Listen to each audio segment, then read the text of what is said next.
इसके बाद nervous system की बेसिक यूनिट जिसे हम न्यूरॉन कहते हैं, इसके स्ट्रक्चर को समझेंगे। इसके अलावा नर्वस सिस्टम की क्लासिफिकेशन को भी समझने की कोशिश करेंगे। तो चलिए सबसे पहले जानते हैं कि नर्वस सिस्टम होता क्या है। देखिए, नर्वस सिस्टम हमारे बॉडी का कमांड कैपेबिलिटी कंट्रोल सेंटर होता है। ये हमारे पूरी बॉडी को कंट्रोल करने का काम करता है। दोस्तों, नर्वस सिस्टम में ब्रेन तथा स्पाइनल कॉर्ड होता है जो हमारे पूरे बॉडी से इंफॉर्मेशन को कलेक्ट करता है तथा उस इंफॉर्मेशन को एनालाइज करके उस पर रिएक्ट करता है।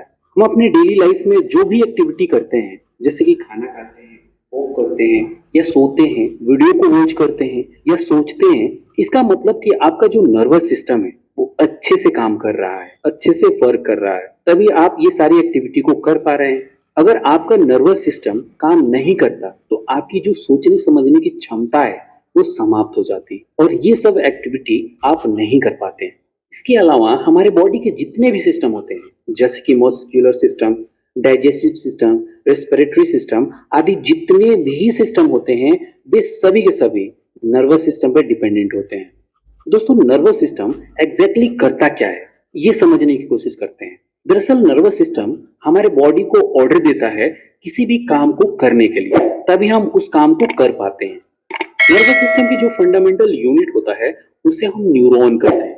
न्यूरॉन नर्व सिस्टम का सेल है। जैसे कि हम जानते हैं कि हमारी पूरी बॉडी छोटे छोटे सेल से मिलकर बनी होती है। सेल कई प्रकार के होते हैं, तो नर्व सिस्टम वाले सेल को हम न्यूरॉन कहते हैं। दोस्तों, न्यूरॉन्स नर्व इंपल्स जनरेट करता है। नर्व इंपल्स दरअसल एक तरह का मैसेज होता है जो कि हमारे ब्रेन से हमारे ऑर्गन तक जाता है या फिर हमारे ऑर्गन से हमारे ब्रेन तक आता है। नर्व इंपल्स दो प्रकार का होता है, पहला इलेक्ट्रिकल नर्व इंपल्स और दूसरा chemical nerve impulse. Electrical nerve impulse ऐसे नर्व इंपल्स होते हैं जो न्यूरॉन्स के अंदर ही ट्रांसफर होते हैं और केमिकल नर्व इंपल्स वे नर्व इंपल्स होते हैं जो दो न्यूरॉन्स के बीच ट्रांसफर होते हैं। अब ये कैसे होता है, इसके लिए आपको न्यूरॉन्स के स्ट्रक्चर को समझना होगा। तो देखिए, स्क्रीन पर आपको न्यूरॉन्स का स्ट्रक्चर दिख रहा होगा। न्यूरॉन्स में क्या क्या होता है इसके नाम भी यहाँ पर लिखे हुए हैं, आप इन नामों को याद रखिए। जैसे कि न्यूरॉन्स की मेन सेल बॉडी होती है, इसके भीतर न्यूक्लियस पाया जाता है।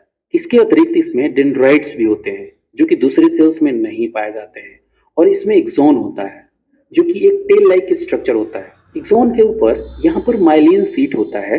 दो माइलिन सीट के स्पेस को नोड ऑफ रैनवियर कहते हैं।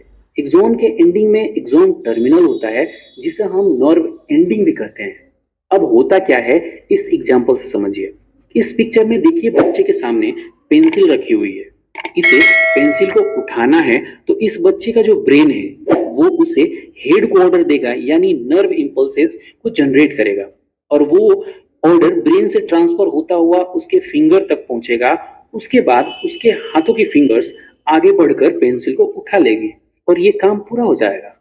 सबसे पहले ब्रेन से मैसेज आया डेंड्राइट्स के थ्रू, फिर डेंड्राइट्स के थ्रू वो एक्सॉन में होता हुआ एक्सॉन टर्मिनल तक आया है, और एक्सॉन टर्मिनल से दूसरे न्यूरॉन्स में ट्रांसफर हो गया, दूसरे से तीसरे न्यूरॉन्स, तीसरे से चौथे न्यूरॉन्स, ऐसे में इस तरीके से पूरा मैसेज जो है वो ट्रांसफर हो गया। ये तो हो गया इलेक्ट्रिकल नर्व सिस्टम। इसके अलावा एक बात और याद रखिए कि दो न्यूरॉन के बीच का जो गैप दिखाई दे रहा है इसे साइनेप्स कहते हैं। साइनेप्स में केमिकल नर्व इंपल्स ट्रांसमिट होती है, जबकि जो हमारी इलेक्ट्रिकल नर्व इंपल्स है वो हमारे न्यूरॉन्स के अंदर ही ट्रांसमिट होती है। इसको ऐसे समझिए, न्यूरॉन्स के अंदर इलेक्ट्रिकल नर्व इंपल्स होगा और दो न्यूरॉन्स के बीच मतलब साइनेप्स के थ्रू होता हुआ जो नर्व इंपल्स ट्रांसमिट होगा उसे केमिकल नर्व इंपल्स कहते हैं। आई थिंक यहाँ तक आप सभी को समझ में आ गया होगा। तो चलिए आगे बढ़ते हैं। अब बात करते हैं कि न्यूरॉन्स के कितने टाइप्स होते हैं। तो न्यूरॉन्स के मेनली तीन टाइप होते हैं, सेंसरी न्यूरॉन, मोटर न्यूरॉन और तीसरा इंटर न्यूरॉन। इन तीनों को भी हम समझ लेते हैं। सेंसरी न्यूरॉन को हम एफरेंट न्यूरॉन भी कहते हैं। इसका काम होता है कि नर्व इंपल्सेस को सेंसरी ऑर्गन से ब्रेन तक लेकर जाना। फॉर एग्जाम्पल, मैंने कुछ देखा तो मुझे कैसे पता चलेगा कि मैंने क्या देखा? इसके लिए मेरी जो आंखें हैं मतलब मेरी जो आईज है किसी चीज को देखकर उसके मैसेज को ब्रेन तक पहुंचाएगी और फिर ब्रेन उसे डिटेक्ट करेगा कि अच्छा जो चीज मैंने देखा वो ये है। जैसे कि हमारा आंख, नाक, कान, जीभ, ये सारे हमारे सेंसरी ऑर्गन होते हैं। मतलब ये हमारे जो ऑर्गन होते हैं वो किसी भी चीज को सेंस करते हैं। दूसरा है मोटर न्यूरॉन्स, जिसे हम एफरेंट न्यूरॉन भी कहते हैं। इसका काम होता है नर्व इम्पल्सेस को ब्रेन से टारगेट ऑर्गन तक लेकर जाना। जैसे कि अभी हमने एक बच्चे के एग्जाम्पल से यह समझा था कि उसे पेंसिल उठानी थी, उसके ब्रेन ने उसे ऑर्डर दिया और उसने पेंसिल उठा ली, तो वो मैसेज मोटर न्यूरॉन के द्वारा ट्रांसफर हुआ।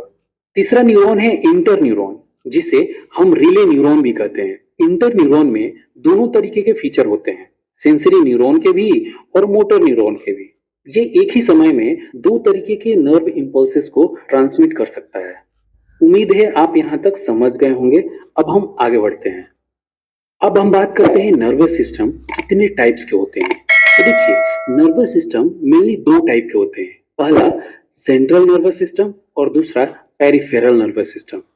सेंट्रल नर्वस सिस्टम में दो ऑर्गन होते हैं, एक है ब्रेन और दूसरा है स्पाइनल कॉर्ड। इस पिक्चर में आप देख पा रहे होंगे कि जो ब्रेन है या फिर स्पाइनल कॉर्ड है वो दोनों ही बॉडी के सेंटर में है। आप आसानी से इसे याद कर सकते हैं कि सेंट्रल नर्वस सिस्टम के अंदर ब्रेन और स्पाइनल कॉर्ड होता है। बात करें पेरिफेरल नर्वस सिस्टम की, तो इसके अंदर हमारे नर्व्स आती हैं, यानी कि जो पार्ट सेंट्रल सिस्टम में नहीं होता है वो पेरिफेरल सिस्टम का ही पार्ट होता है। पेरिफेरल नर्वस सिस्टम को हम दो पार्ट में डिवाइड कर सकते हैं।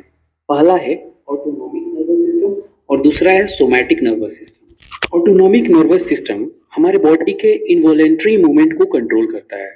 हमारे बॉडी के इंटरनल ऑर्गन्स जैसे कि हमारा स्टमक, किडनी, लंग्स वगैरह, इन सभी को ऑटोनोमिक नर्वस सिस्टम कंट्रोल करता है। आपको नाम से ही समझ में आ रहा होगा, ऑटोनोमिक मतलब काम ऑटोमेटिक हो रहा है। आपका डाइजेस्टिव सिस्टम ऑटोमेटिक काम करता है। आपने खाना खाया और आपका डाइजेस्टिव सिस्टम वर्क करने लगा, आपको कुछ करने की जरूरत ही नहीं पड़ी। इसी को बोलते हैं ऑटोनॉमिक नर्वस सिस्टम। दोस्तों, दूसरा है सोमैटिक नर्वस सिस्टम। ये हमारे बॉडी के वॉलेंट्री मूवमेंट को कंट्रोल करता है, जैसे कि हमारे स्केलेटल मसल्स होते हैं, तो इसे सोमैटिक नर्वस सिस्टम कंट्रोल करेगा। यानी अगर आपको किसी चीज को उठाकर कहीं दूसरी जगह ले जानी है तो वहां सोमैटिक नर्वस सिस्टम काम करता है।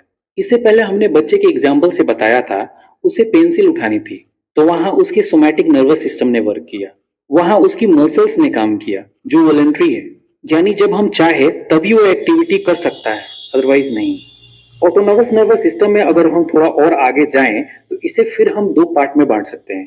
पहला है सिंथेटिक नर्वस सिस्टम और दूसरा है पैरासिंथेटिक नर्वस सिस्टम। दोस्तों देखिए, सिंथेटिक नर्वस सिस्टम जो हमारे बॉडी के अंदर सडन स्ट्रेस होता है उसको कंट्रोल करने का काम करता है। जैसे कि यदि आप किसी सुनसान सड़क से गुजर रहे हैं और अचानक से आपके सामने टाइगर दिख जाए, तो आप उस समय क्या करेंगे? आप घबराकर वहां से भागना स्टार्ट कर देंगे, उससे बचने की कोशिश करने लगेंगे कि कहीं ये आप पे हमला न कर दे। तो यहाँ पर आपके सिंथेटिक नर्वस सिस्टम ने काम किया। बात करें पैरासिम्पैथिक नर्वस सिस्टम की, तो ये हमारे बॉडी को नॉर्मल करने का काम करता है। जैसे कि अभी मैंने आपको बताया कि आपकी बॉडी सडन स्ट्रेस आया तो आपका सिंथेटिक नर्वस सिस्टम तुरंत एक्टिवेट हो गया आपकी बॉडी को बचाने के लिए। लेकिन पैरासिम्पैथिक नर्वस सिस्टम आपकी बॉडी को नॉर्मलाइज करेगा। इसके अलावा हमारे बॉडी का जो टेम्परेचर वगैरह है उसको नॉर्मल करने का काम भी पैरासिम्पैथिक का है। तो दोस्तों, आपको नर्वस सिस्टम का क्लासिफिकेशन अच्छे से समझ में आ गया होगा। अब हम बात करते हैं आज के लास्ट टॉपिक की, मतलब ऑर्गन्स ऑफ नर्वस सिस्टम। मतलब नर्वस सिस्टम के कितने ऑर्गन्स हैं। ओके, तो देखिए, नर्वस सिस्टम के मेनली तीन ऑर्गन होते हैं। पहला है ब्रेन, दूसरा है स्पाइनल कॉर्ड और तीसरा है नर्व्स।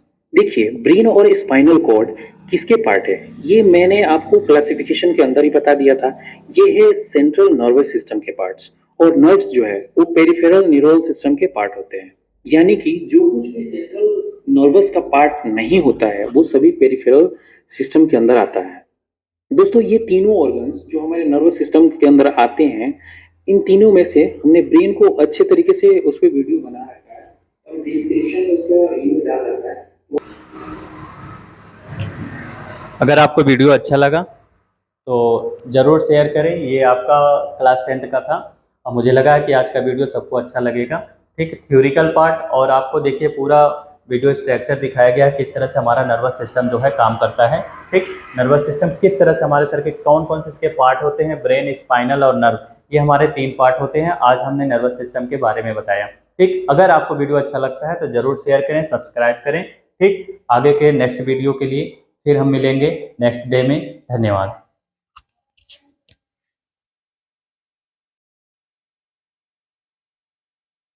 नर्वस सिस्टम आज हम क्लास 10th का अगला चैप्टर जो है नर्वस सिस्टम जंतु तंत्रिका तंत्र के बारे में पढ़ेंगे। ठीक, देखिए जंतु तंत्रिका तंत्र जो होता है आपका,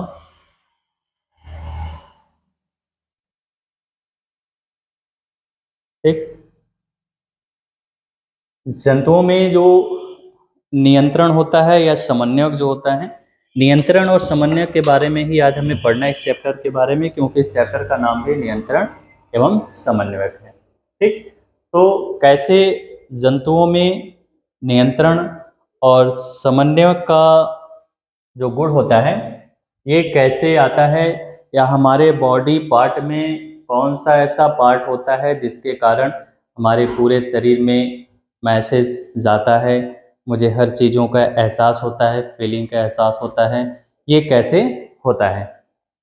ठीक, तो इसमें सबसे पहला पार्ट जो आपका होगा तंत्रिका तंत्र। ठीक, यानी आपको इसमें नर्वस सिस्टम के बारे में बताएंगे। तो 9th क्लास में भी आप इसके बारे में पढ़ चुके होंगे कि किसी वस्तुओं को जब हम छूते हैं या हमारे पर्यावरण में जो सूचनाओं का पता चलता है कुछ तंत्रिका कोशिकाओं के सिरों द्वारा या पता लगाया जाता है, ज्ञानेंद्रियां होती हैं उसके माध्यम से सुनना, देखना, त्वचा के द्वारा, टेस्ट के द्वारा, इन चीज़ों से हमें पता चलता है। तो जो हमारा कोशिकाएं होता है, जब हम कोशिकाएं तक जाते हैं तो एक्सॉन में जो भी होता है उसके अंतिम सिरे जो होते हैं, उसके अंतिम सिरे तक जब पहुंच जाता है तो एक्सॉन के अंत में एक विद्युत आवेग, एक्सॉन के अंत में जो होता है वो आपका विद्युत आवेग कुछ रसायनों का विमोचन कराता है और ये रसायन रिक्त स्थान या सिनेप्स को पार करते हैं और अगली तंत्रिका कोशिका की ध्रुमिका, अगली कोशिका तंत्र की, ये देखिए ये जो लाइन दिख रहा है ये वाला, इसी को हम क्या कहते हैं, ध्रुमिका कहते हैं। क्या कहेंगे, ध्रुमिका कहते हैं। यह शरीर में तंत्रिका आवेग की मात्रा की सामान्य योजना है। इसी तरह का एक अंतःग्रथन सिनेप्स होता है। ऐसे आवेगों को तंत्रिका कोशिका से, जैसे कि पेशी कोशिकाओं में, इस फिगर में ये जो हमारा पार्ट होता है ये कोशिकाएं कहलाता है। ये बीच में जो है ये हमारा सेंटर होता है जिसको हम केंद्रिका नाम दिए हैं, और ये जो पूरा दिखाई दे रहा है आपका, ठीक, ये तंत्रिकाक्ष होता है और ये तंत्रिका का अंतिम सिरा होता है। ठीक, यहाँ पर हमने क्या किया है, तंत्रिका की जो पेशीय संधियां होती हैं उसको यहाँ पर स्पष्ट किया गया है। जैसे ये जो दिख रहा है ये आपका तंत्रिकाक्ष होता है जो ये दिखाया गया है आपको, और ये पेशीय संधि होती है अंतिम सिरे से, और ये पेशीय साइबर होता है जो ब्लू कलर का दिखाया जा रहा है। कोशिका, ये सेल्स होती हैं इसकी। ठीक, और यहीं पर आपका ये माइटोकांड्रिया पाया जाता है, इस तरह से दिखाया जाता है ना, माइटोकांड्रिया ये आपका हो गया। ठीक, तो यहाँ पर क्या होता है, आश्चर्य नहीं है कि तंत्रिका ऊतिका जो होता है तंत्रिका कोशिकाओं का या न्यूरॉन के एक संगठित जाल का बना होता है। ये न्यूरॉनों से मिलकर बना होता है और शरीर के एक भाग से दूसरे भाग तक का संवहन करता है, जहां सूचनाएं क्या करती हैं, उपर्जित की जाती हैं, जिससे होकर सूचनाएं विद्युत आवेग की तरह यात्रा करती हैं, जहां इस आवेग का परिवर्तन रासायनिक संकेत में किया जाता है। तो हम पढ़ेंगे केवल आपको, केवल पशु तंत्रिका तंत्र एक जटिल क्या होता है, नेटवर्क होता है। यानी जो ये आपका ह्यूमन्स या एनिमल्स जो होते हैं इनका जो नर्वस सिस्टम होता है वो क्या होता है कि एक जटिल नेटवर्क होता है जो शरीर के कार्यों को क्या करता है, नियंत्रित करता है, समन्वित करता है। और इसके 3 मुख्य भाग होते हैं, मस्तिष्क, रीढ़ की हड्डी और नसें। मस्तिष्क यानी माइंड, रीढ़ की हड्डी बैकबोन होता है, और नस जो होता है इसका, ठीक, इतने आपके होते हैं नर्वस। तो सबसे पहले हम माइंड के बारे में जानेंगे कि माइंड क्या होता है। माइंड जो होता है यानी मस्तिष्क, मस्तिष्क तंत्रिका तंत्र का एक नियंत्रण केंद्र होता है। मस्तिष्क तंत्रिका तंत्र का एक नियंत्रण केंद्र होता है। नियंत्रण केंद्र का मतलब ये होता है, माइंड जो होता है हमारा वो नर्वस सिस्टम का एक नियंत्रण केंद्र, यानी उसको क्या करता है, कंट्रोल करने का काम करता है। यानी ये कंट्रोलर होता है एक तरह से, यानी कंट्रोल सेंटर भी बोल सकते हैं। यह संवेदी जानकारी प्राप्त करता है। संवेदी का मतलब जो फीलिंग होता है, फीलिंग के माध्यम से चुभना, दर्द होना, इस तरह की चीजों को क्या करता है, जानकारी इकट्ठा करता है और यह निर्णय लेता है यानी डिसाइड करता है कि शरीर को प्रतिक्रिया देने के लिए संकेत भेजता है। यानी अगर वो क्या करता है, पहले जानकारी लेता है, जानकारी लेने के बाद वो डिसाइड करता है कि बॉडी के पार्ट को कैसी गतिविधि करनी है। दूसरा आपका है रीढ़ की हड्डी। रीढ़ की हड्डी जो होती है वो मस्तिष्क से शरीर के बाकी हिस्सों तक संदेश का संचार करती है। यानी रीढ़ की हड्डी, ये बैकबोन जो होता है, इसका काम क्या है कि हमारे माइंड से, ठीक, माइंड से बाकी हिस्सों तक, बाकी हिस्सों का मतलब क्या होगा, माइंड के अलावा हाथ, पैर, ठीक, ये पेट, सभी जगह क्या करता है, मैसेज का संचार करता है, यानी मैसेज को डिस्ट्रीब्यूट करता है और कुछ सज रिटर्न क्रियाओं को भी नियंत्रित करता है। उसके बाद नर्वस यानी नसें क्या होती हैं, नसें पूरे शरीर में फैली होती हैं, हाथ, पैर, मुंह, पैर, जहां भी देखिए पूरे शरीर जो होता है हड्डी, मांसपेशियों और नसों से मिलकर बनी होती हैं। तो नसें हमारे शरीर में पूरी तरह से फैली हुई हैं और मस्तिष्क और रीढ़ की हड्डी से अंगों और ऊतकों तक संदेशों का संचार करती हैं। यानी नसों का काम क्या होता है, माइंड से लेकर बैकबोन से, यानी माइंड और बैकबोन से हमारे बॉडी के जितने भी पार्ट हैं, टिश्यूज हैं, उनको क्या करती है, ये मैसेज भेजने का काम करती है। नर्वस सिस्टम दो प्रकार के होते हैं या दो प्रकार की सेल से मिलकर बने होते हैं, न्यूरॉन्स होता है और ग्लियाल होता है। ठीक, यानी नर्वस सिस्टम या तंत्रिका तंत्र कितनी कोशिकाओं से मिलकर बना होता है, दो तरह की कोशिकाओं से। पहला होता है न्यूरॉन्स और दूसरा होता है ग्लियाल। न्यूरॉन्स और ग्लियाल दो कोशिकाओं से मिलकर बना होता है। न्यूरॉन का क्या काम होता है, यह हमारी तंत्रिका तंत्र की मूल इकाई होती है, यानी फर्स्ट जो होता है यही होता है। यह काम क्या करती है, संकेतों के माध्यम से जानकारी का संचार करती है। और ग्लियाल का काम क्या होता है, इसको सुरक्षा प्रदान करना। ठीक, यानी ये न्यूरॉन्स को क्या करता है, सहारा देता है, सपोर्ट देता है और सुरक्षा प्रदान करता है। तंत्रिका तंत्र शरीर के कई महत्वपूर्ण कार्यों को भी नियंत्रित करता है, जिनमें आपके शामिल है संवेदी धारणा। जैसे तंत्रिका तंत्र हमें दुनिया को महसूस करने की अनुमति देता है, जैसे स्पर्श करना, यानी किसी को छूते हो, टेस्ट लेते हो, स्मेल लेते हो, ठीक, देखते हो, सुनते हो, ये सभी हमें संवेदी धारणाओं से मिलता है। मोटर नियंत्रण, तंत्रिका तंत्र हमें जो होता है क्या करता है, एक कंट्रोलर, मोटर कंट्रोलर की तरह काम करता है, जैसे चलने, बोलने और अन्य शारीरिक गतिविधियों को करने की अनुमति देता है। चलने के लिए भी तंत्रिका तंत्र एक मोटर की तरह, कब चलना है, कहाँ रुकना है, ठीक, बोलने के लिए कितना बोलना है, कैसे बोलना है, रुक रुक के बोलना है, ये सभी चीजें हमें मोटर कंट्रोल की तरह पता चलते हैं। सोच और स्मृति, यानी जो आपकी थिंकिंग है वो भी हमें तंत्रिका तंत्र से मिलती है, यह सोचने, सीखने और याद रखने की भी अनुमति देता है।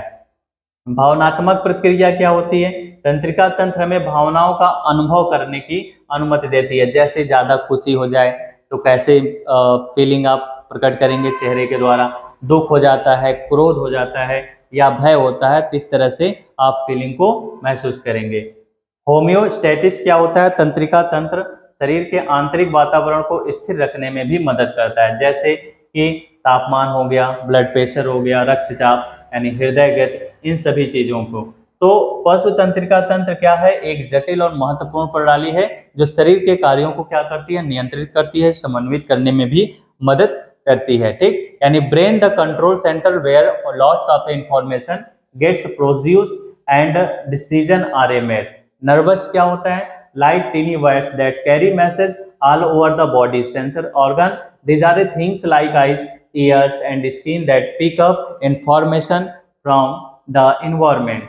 किस तरह से ये काम करता है, sensing, sensory organs detect things like light, sound और टच। और सिग्नल ट्रांसमिशन किस तरह से होता है, this information is sent as a electrical signal along nerves to the brain. के बाद प्रोसेसिंग क्या होता है, the brain figures out what the information means. Response क्या मिलेगा इनसे, the brain sends signal back down the nerves to tell muscles और other organs to react. ठीक, इस तरह से हमारी तंत्रिका कोशिका जो है इसमें काम करती है।